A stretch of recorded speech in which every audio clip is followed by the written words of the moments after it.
Fala pessoal, tudo bem? Eu vim aqui para esse local mais isolado aqui de onde eu estou em quarentena para tentar gravar um vídeo para vocês. Espero que dê certo. Estou aqui, espero que vocês também estejam se cuidando e se der para ficar em casa, fiquem. Se der para ficar isolados, fiquem. E se não for possível, se cuidem o máximo possível. Eu saí de casa agora, estou com álcool gel e outros apetrechos para ver se eu consigo manter a higiene necessária para esse momento. E por que que eu estou gravando esse vídeo? Não é mais nenhuma videoaula, é um vídeo de opinião que eu gostaria de dar sobre cotas. Eu sei que a coisa está meio datada porque o assunto ficou mais na ordem do dia quando o ex-ministro da Educação, o Weintraub, ele saiu e no dia que saiu ele publicou uma portaria cancelando, por assim dizer, a existência de vagas ou reserva de vagas para pessoas negras ou vagas por cota racial nas pós-graduações no Brasil. Isso gerou um certo debate, inclusive na televisão, eu vi um debate na CNN com o Caio Coppola e o Dr. Augusto, e eu tenho alguns pontos a tratar e gostaria de conversar com vocês, dialogar um pouco, se vocês concordarem ou não, se vocês gostarem ou não, seria interessante colocar o comentário para a gente dialogar depois. Então eu vou rodar a vinheta e a gente começa.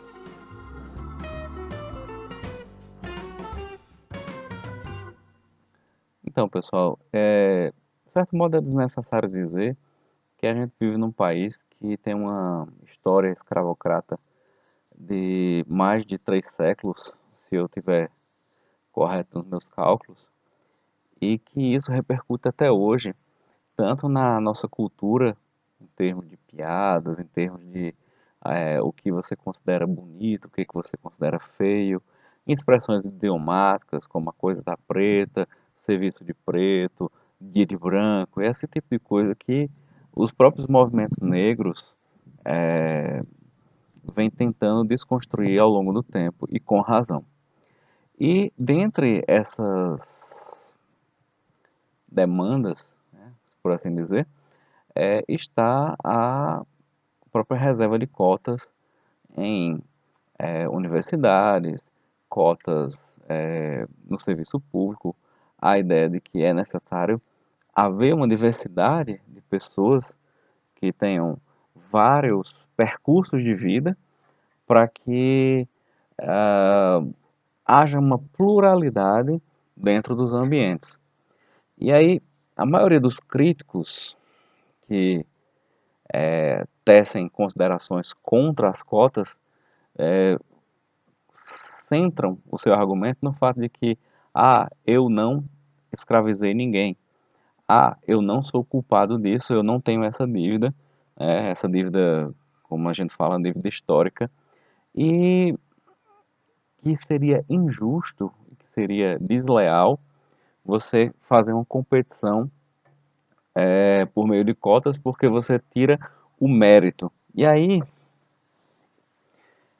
Desculpa, essa questão de mérito ela é muito delicada, porque eu não tenho mérito de ter nascido, digamos assim, branco, né, dentro do padrão de cor que a gente julga que seja branco, então dentro do nosso padrão eu sou branco.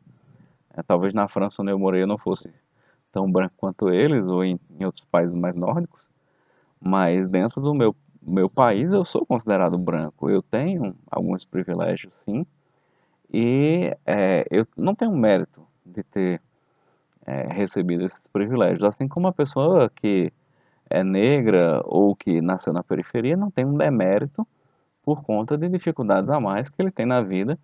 Então, a pessoa que nasce numa situação não privilegiada, ela tem mais dificuldades do que eu, que nasci numa situação mais privilegiada. Assim como o meu filho, por exemplo, o meu filho nasceu numa situação mais privilegiada do que eu, com pais que estavam fazendo pós-graduação no exterior, então ele, aos 4 anos, já falava 2 idiomas, um em casa ou na rua. Então, assim, não tem como comparar as oportunidades que as pessoas têm na vida. E aí, então assim, o ponto de partida das pessoas já é diferente. Então, a competição ela já não é justa de partida. Mas aí você pode dizer, não, mas para seguir um percurso acadêmico é preciso ter determinados conhecimentos. Eu concordo com você. De fato, é preciso ter determinados conhecimentos. Só que na universidade a gente não trabalha mais só com a ideia de conhecimento. A gente trabalha com a ideia de competência. E a competência, ela pode ser dividida em vários aspectos. Um deles, tem um motor aí, espero que não atrapalhe muito o áudio. Uma das dimensões é o conhecimento, essa capacidade cognitiva de compreender assuntos, etc. Só que isso não é tudo. Existem outras duas dimensões, fora o conhecimento, que devem ser levadas em consideração. Então, eu tenho o conhecimento, eu tenho as habilidades e eu tenho as atitudes. Então, não é só entender teoricamente alguma coisa, é preciso que eu consiga mobilizar e colocar em prática esse conhecimento. E muitas vezes é o que a gente vê como dificuldade do nosso estudante na universidade, ele consegue entender, ele consegue praticar num determinado âmbito, que eu falo já qual é, mas quando vai praticar no âmbito de aplicação prática daquele conhecimento, ele se sente perdido. E em relação a atitudes, aí já é um outro aspecto muito mais amplo que eu acho que as cotas ajudam muito a discutir esse assunto.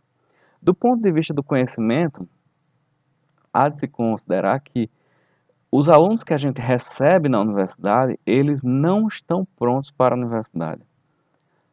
Se você olhar para os cursos de engenharia, as taxas de evasão, tanto de alunos cotistas como de alunos não cotistas, ela é mais ou menos a mesma. Em alguns casos, ela é melhor na direção dos alunos do ensino privado, outras na direção do ensino público. Então, assim, em termos de conhecimento, a universidade está aqui e os alunos que são entregues para a gente estão abaixo. A gente precisa ajudar esses alunos a chegar naquilo que o curso universitário pede. Então, independente de vir do ensino público ou privado, de ter pertencido a determinada etnia, a gente vai ter que ajudar a pessoa a chegar lá. Então, se vai ajudar mais ou menos, tanto faz. A ajuda vai ter que acontecer de alguma maneira, porque a evasão ela acontece. O segundo aspecto diz respeito a habilidades, né? Você conseguir pegar aquele conhecimento e colocar na prática. E aí é que está o grande diferencial de quem estudou no ensino privado.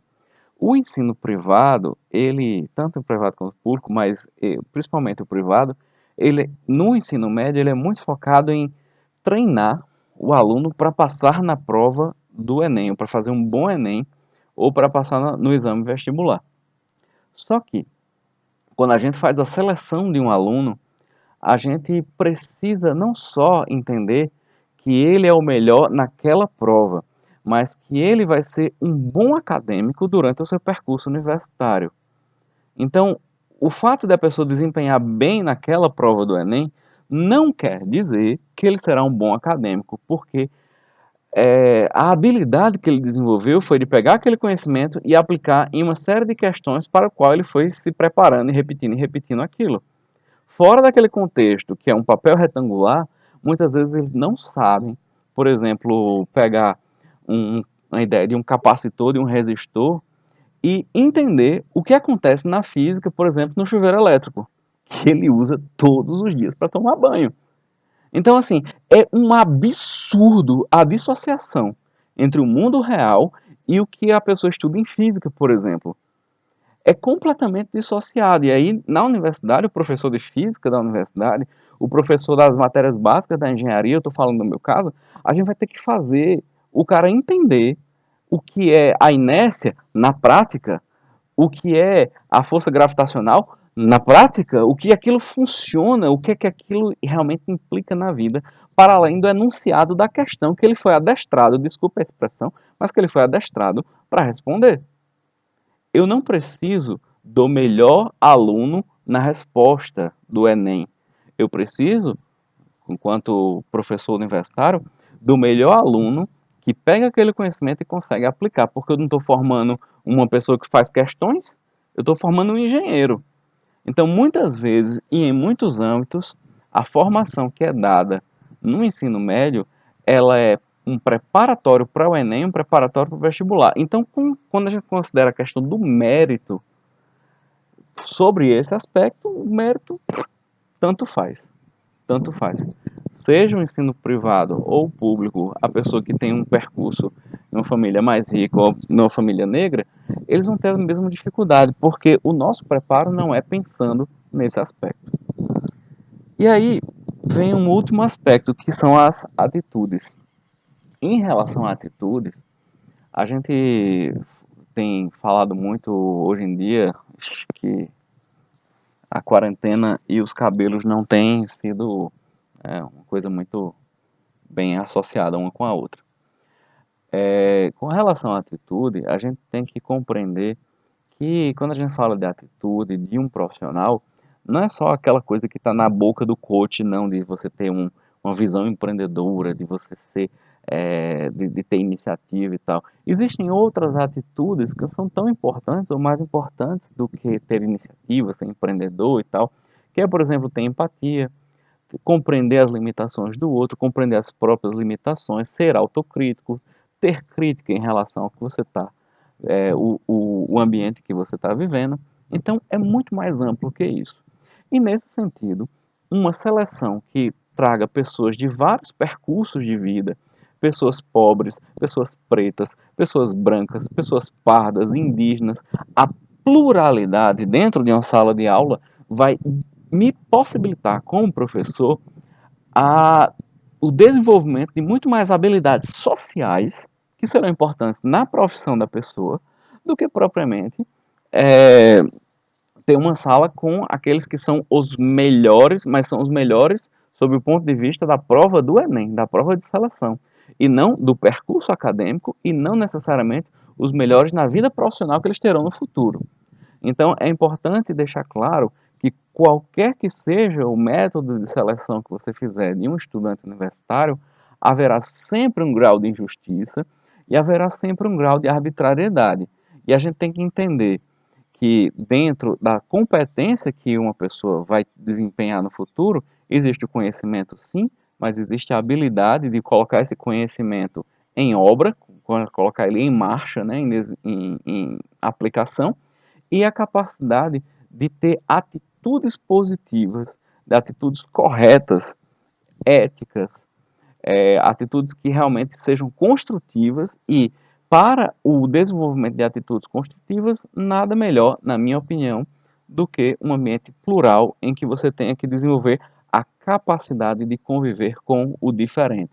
Seja esse diferente um negro, um branco, um pardo, um rico, um pobre, um indígena, um estrangeiro, uma pessoa que não fale bem o seu idioma. Então, são vários aspectos que são extremamente enriquecedores. E uma coisa que empobrece muito o nosso debate e a nossa reflexão sobre o assunto é pensar que somente aquela prova define alguma coisa em termos de mérito, porque o mérito é uma coisa muito mais ampla, muito mais complexa e muito mais completa do que propriamente a nota do Enem. Então, essa é a minha opinião. Espero que vocês